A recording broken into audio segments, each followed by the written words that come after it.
again to Aurora, Colorado Mayor Mike Kaufman for joining us. By the way, a former congressman from the 6th Congressional District giving us his thoughts on what's happening in Aurora, Colorado and across the country as chaos, mayhem, and violence continue seemingly unabated in many parts of the country. Let's dive into this topic with some analysis from someone who really understands law enforcement and is helping to lead the charge against the rise of socialism here in the United States of America. Lieutenant Stephen Rodgers rejoins us here on Jimmy at the Crossroads. For years, he was in the Nutley, New Jersey Police Department as a lieutenant ultimately, as well as on the FBI National Joint Counterterrorism Task Force. In addition, he founded and helps run the Campaign for America and is a retired military officer as well. And he joins us now here on the program. Lieutenant Rodgers, welcome back to the show. My pleasure. Thank you. It's great to have you on, although once again, we're talking about the tension and the chaos that just for months now has been enveloping our country. And as I've been pointing out and highlighting my state of Colorado and what's happening in Denver, the largest city and its third largest city of Aurora, what we've been seeing in Seattle and Portland and Chicago and other big cities is happening in surprising places around the country. And I'm wondering, to start things off, what your overall sense is for things right now. Well, Jimmy, I'm not surprised, and I'll clearly tell you why. This is history repeating itself, but to a greater magnitude. Back in the 60s, then actor and future President Ronald Reagan warned us that this day would come.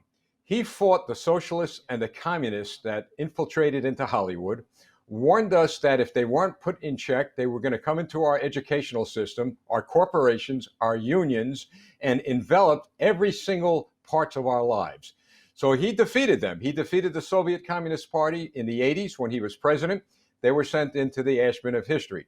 However, from the time President Trump left office to the time President Reagan left office and the time President Trump entered office, the watchmen, if you will, on the tower, which should be our elected officials, simply weren't watching. And the Democrat socialists began their march again. But they ran into the brick wall, which is President Trump, who now warns us, as Ronald Reagan warned us, that they're coming. And they are coming very, very aggressively. So there's a little history. And now we are where we are today because no one was watching, but now we have a president watching and is doing the best he could to not only stop them, but to defeat them. Yeah, I think that your reference of Reagan in the 60s is very apropos right now in our time.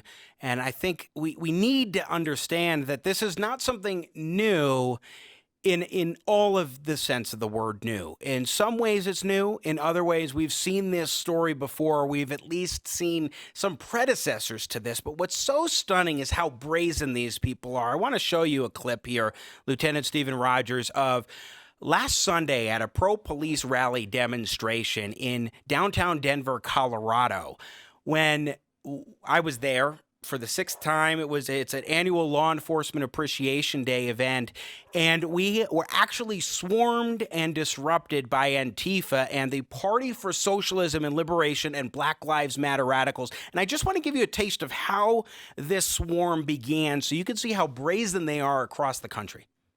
One nation, under God, indivisible, with liberty and justice for all.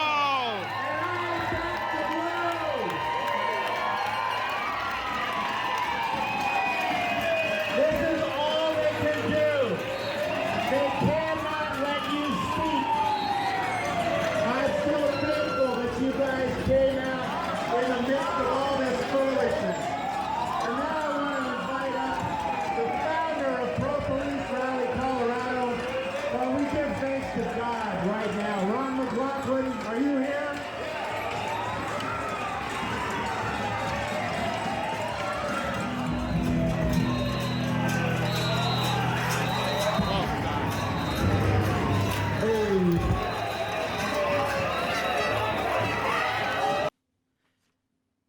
In a matter of 5 minutes, they shut everything down, and we finally got to that point there with the music stopping This was in downtown Denver, Colorado, Lieutenant Stephen Rodgers.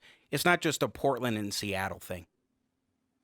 Well, you're right. It's not only Denver now, it's just about every city, every town, and perhaps even in the suburbs. This is going to come if it isn't stopped. But Jimmy, you just said something very, very important when you said that, well, some things are new and some things aren't new from the Reagan era.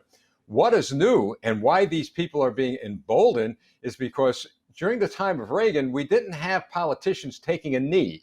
We didn't have corporations placating these individuals. We didn't have the United States Congress opposing President Reagan. Today, those elected officials taking a knee and all that I just shared with you, from corporations to sports, etc., they have actually emboldened these people to do what they are set out to do. And what is unfortunate is this. Again, another warning in history from Reagan. Although we may not believe they're at war with us, they know they're at war with us, and they're acting as warriors.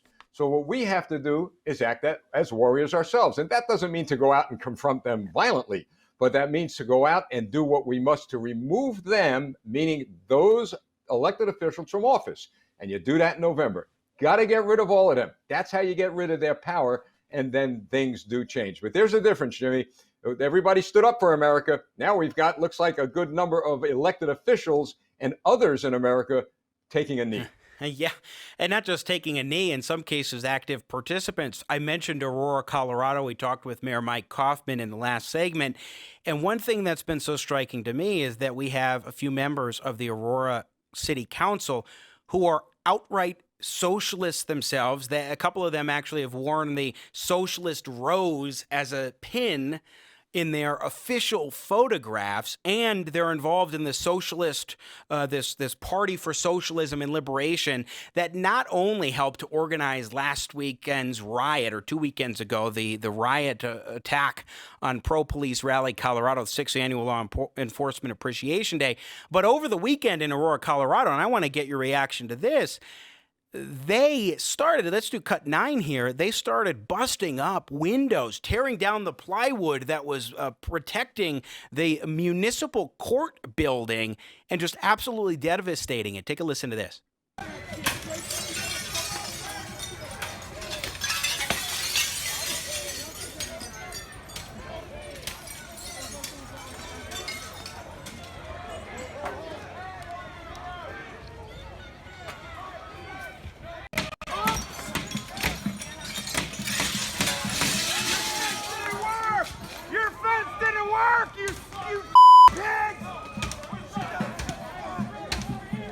And also, they went ahead and took control of intersections. In, again, Aurora, Colorado. Over here, over here!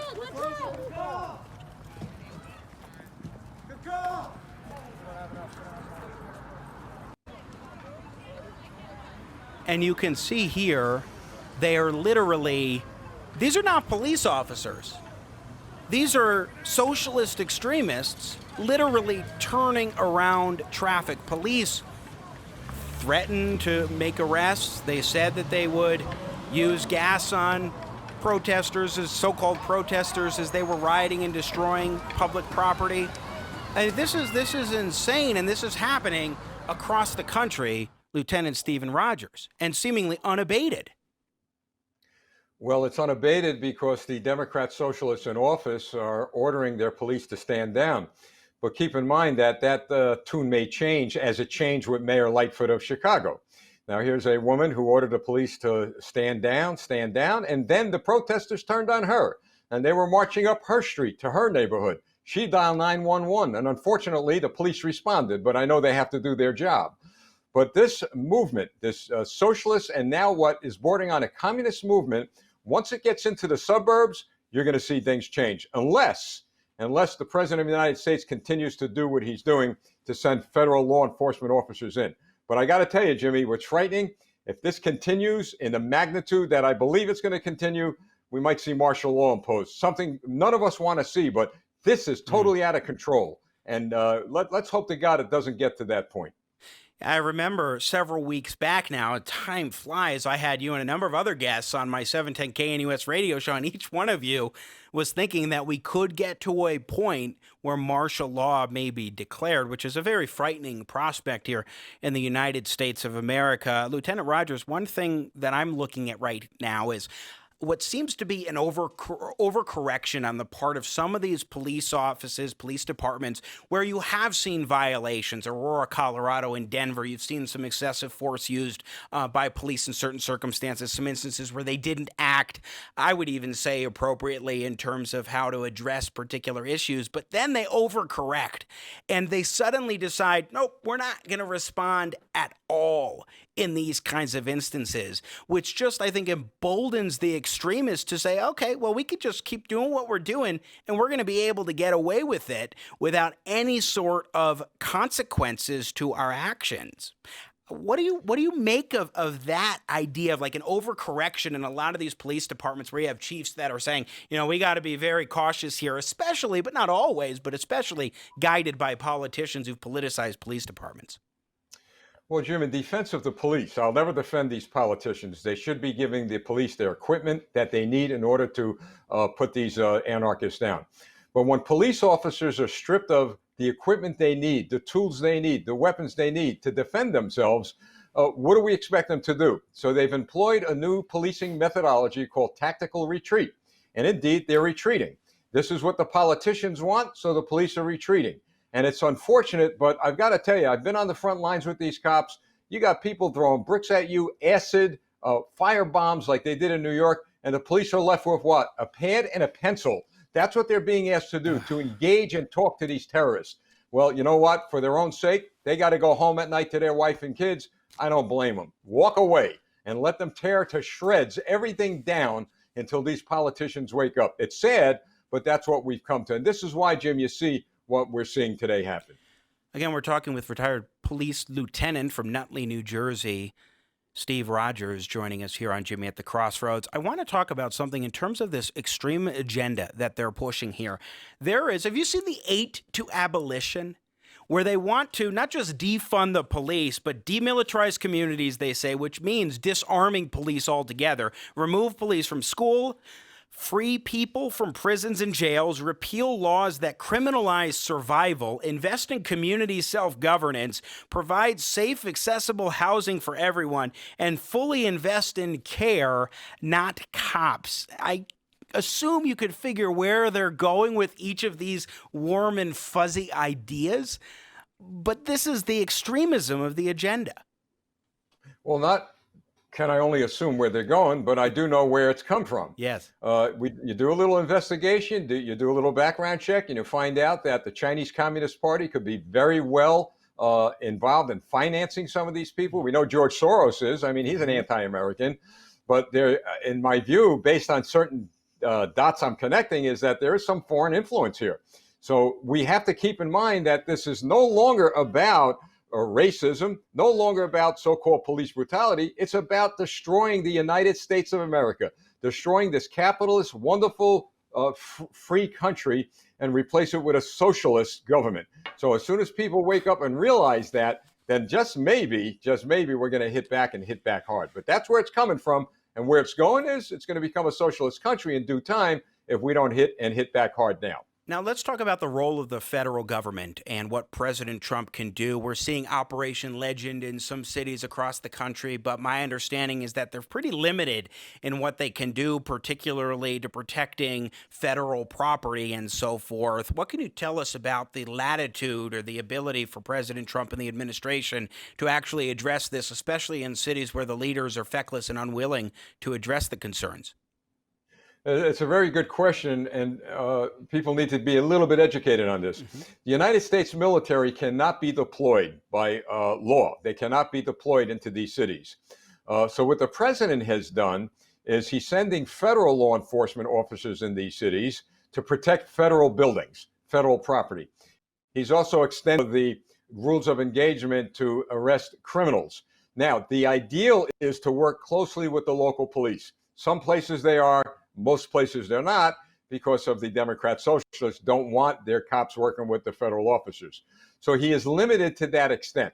Now, saying that, when everything truly starts to burn down and fall apart, he will probably work with the governors to get the National Guard authorized to come in and to do what must be done in order to address these problems. So he is limited in what he can do at this point. Yeah, and let's take a look at some of the footage that we've got here from Seattle and from Portland, a little bit of a mix of footage, because one of the things that's so striking to me, Lieutenant Stephen Rodgers, is how chaotic the situation has really become. I showed some footage a moment ago of Aurora, Colorado, where you had these radicals who now think that they literally own the streets, turning people around at these different intersections, and they're burning buildings, they are destroying businesses still. And we are months removed now from what happened to George Floyd and that atrocious murder in Minneapolis, Minnesota, now at a point where we shouldn't be seeing this. I mean, not that we should have seen this kind of chaos before, Lieutenant, but especially now at this point in time, we should be well past what we're seeing there from this past weekend in Portland and Seattle. Bring up, because this no longer has anything to do with George Floyd, has nothing to do with racial inequality, has nothing to do with so-called police brutality, everything to do with a socialist agenda being advanced by the Democrat Socialist Party. And this is going to go on and on and on. And I'll tell you, I shudder to think what's going to happen in November. President Trump's going to be reelected. Could you imagine, Jimmy, what's going to take place on the streets of this country?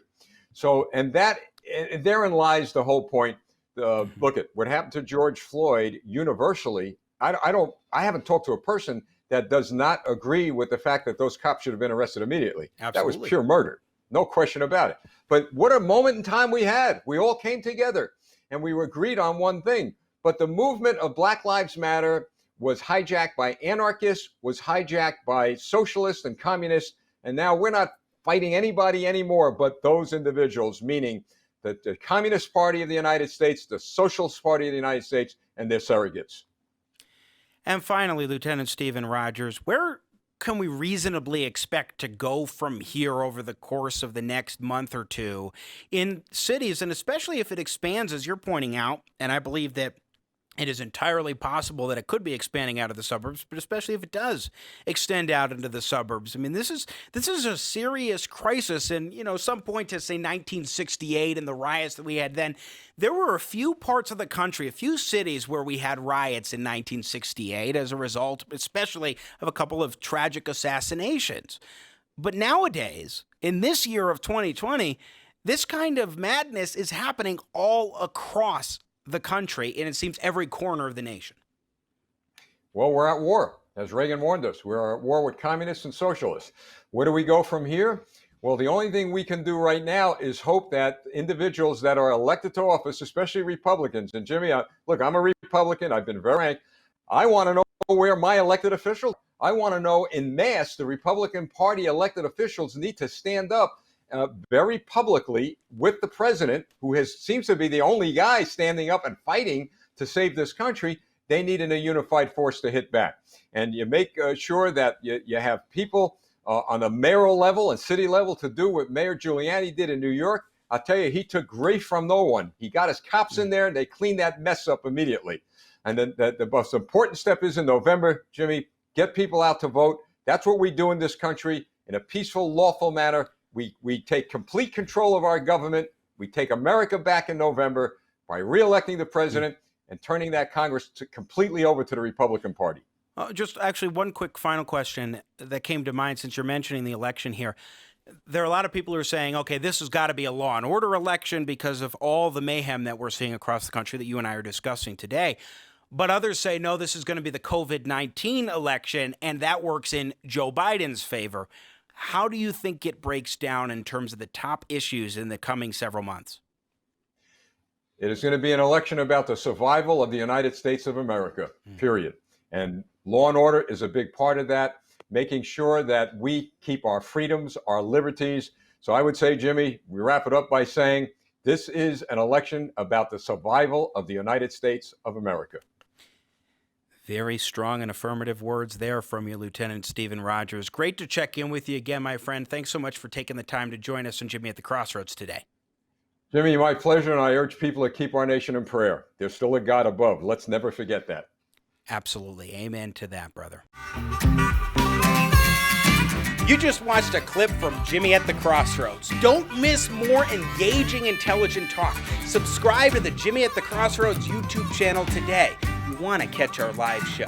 And I love your support. I got Jimmy at the crossroads, making sense out of no sense.